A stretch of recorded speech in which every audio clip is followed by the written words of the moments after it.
Hello everyone and welcome to my presentation. So today we are going to discuss the MCQ multiple choice question related to the uni auditor. Next question is a budget which is prepared in a manner so as to give the budgeted cost for any level of activity. उसे हम क्या कहते हैं कि एक ऐसा budget जो इस मैनर में बनाते हैं कि उसकी जो बजट कॉस्ट है वो किसी भी लेवल को दी जा सके या किसी भी लेवल ऑफ एक्टिविटी को दी जा सके। हमारे पास चार ऑप्शन है। First one is the master budget, second is zero base budget, third is function budget and fourth is flexible budget. So the right answer for this is flexible budget because master budget क्या होता है? Master budget होता है कि overall financial budget, हमारी जो पूरी organisation का ओवरऑल फाइनेंशियल बजट है उसे हम मास्टर बजट कहते हैं। और जो जीरो बेस बजट क्या होता है वो अननेसेसरी एक्सपेंसेस होते हैं हमारे कि वो मिनिमाइज़ की जाए अननेसेसरी। मतलब जीरो बेस बजट में हमारा कोई भी ऐसा एक्सपेंस नहीं होता जो बिजनेस के लिए, जो ऑर्गेनाइजेशन के लिए अननेसेसरी हो। And third is function budget. Function budget क्या होता है? स्पेसिफिक डिपार्टमेंट के लिए होता है। फंक्शन बजट होता है कि मान लो ये जो बजट है वो मार्केटिंग डिपार्टमेंट का, जो बजट है वो सेल्स, मतलब डिपार्टमेंट टू डिपार्टमेंट जो बजट होते हैं उसे हम फंक्शन बजट बोलते हैं। और फ्लेक्सिबल बजट कौन सा होता है? जो टाइम के हिसाब से या कंडीशन के हिसाब से एडजस्ट हो जाता है, एडजस्ट टू चेंज। वो जैसे ही ऑर्गेनाइजेशन में चेंज होगा फ्लेक्सिबल बजट चेंज हो जाएगा।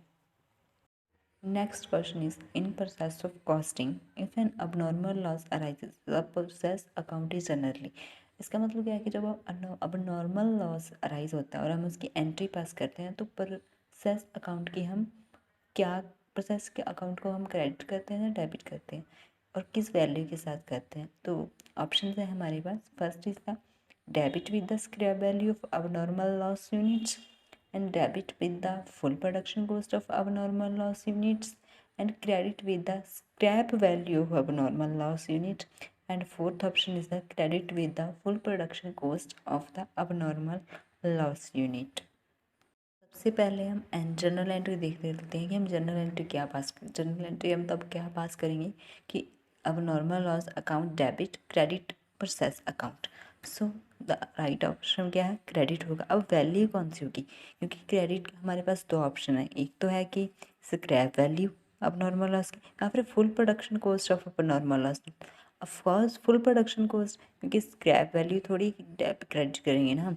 Full production cost of normal unit ही हम, जो फुल प्रोडक्शन की कॉस्ट है उसी को हम क्रेडिट करेंगे।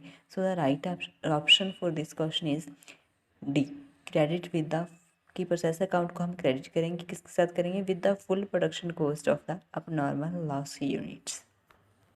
Next question is practical question. So let's see, calculate reorder level from the following. ठीक है, हमने रीऑर्डर लेवल कैलकुलेट करना है क्वांटिटी। तो हमारे पास सेफ्टी स्टॉक दिया उन्होंने 1000 यूनिट्स और कंजम्पशन पर वीक कह रहे हैं 500 units, and it take 12 weeks to reach the material from the date of ordering. तो हमारे पास ऑप्शन दिए हैं उन्होंने 1500 यूनिट्स, 2400, 500, 5000 एंड 7000। So let's start. तो रीऑर्डर लेवल कैलकुलेट करने का फार्मूला क्या होता है? Safety stock plus total consumption. ठीक है, तो सेफ्टी स्टॉक था इनका 1000 units, sorry 1000 units, and consumption था इन्होंने 500 यूनिट्स 12 वीक्स। ठीक है, ये वो 12 वीक्स टाइम लगता है। तो सबसे पहले हमारे पास सेफ्टी स्टॉक तो है 1000 यूनिट्स, लेकिन सबसे पहले हम टोटल कंजम्पशन कैलकुलेट करते हैं। तो कंजम्पशन कैसे कैलकुलेट करेंगे?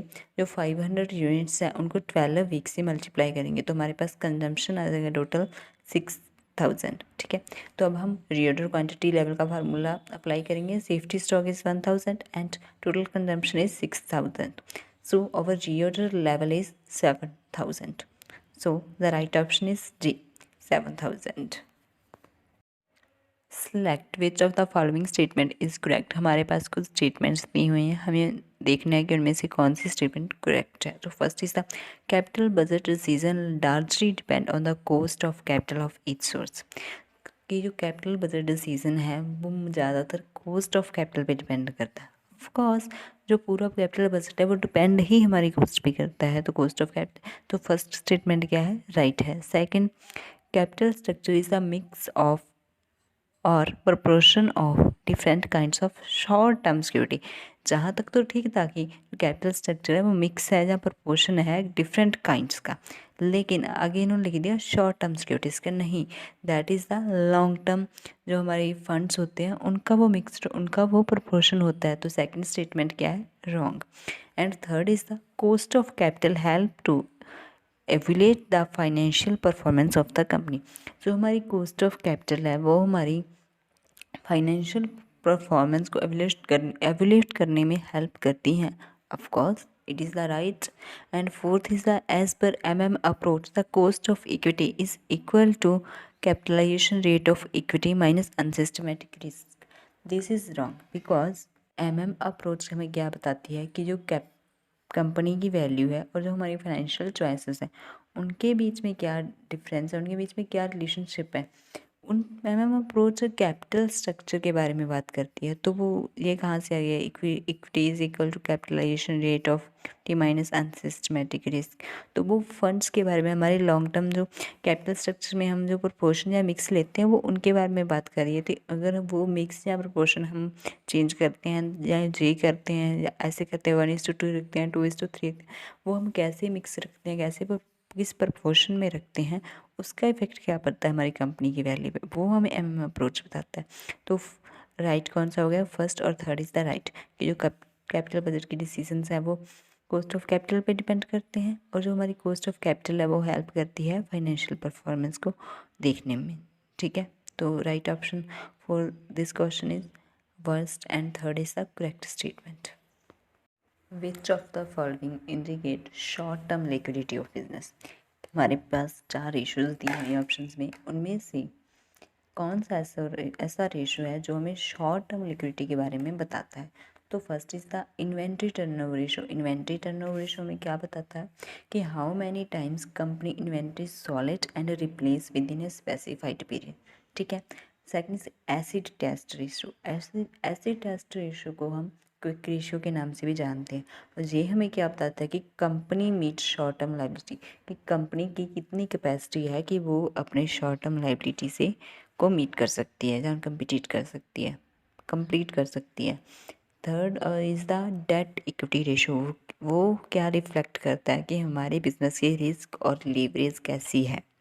And fourth is the proprietary ratio. वो क्या रिफ्लेक्ट करता है कि हमारे बिजनेस की जो फाइनेंशियल स्टेबिलिटी है या रिस्क है वो कैसा है हमारे बिजनेस में। तो इन्होंने पूछा है शॉर्ट टर्म लिक्विडिटी, तो वो क्या है, क्विक, वो हमें क्विक रेशो बताता है। जहाँ पर एसिड टेस्ट रेशो, मतलब क्विक रेशो और एसिड टेस्ट रेशो सेम है, तो right option for this question is acid test ratio.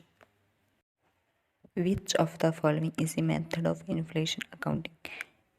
इनके जो ऑप्शंस हैं उनमें से ऐसा कौन सा मेथड है जो इन्फ्लेशन अकाउंटिंग का है। तो first option is accrual basis method, second is the case basis method, third is the historical cost method, and fourth option is the matching principal method. So the right answer is third option, the historical cost method.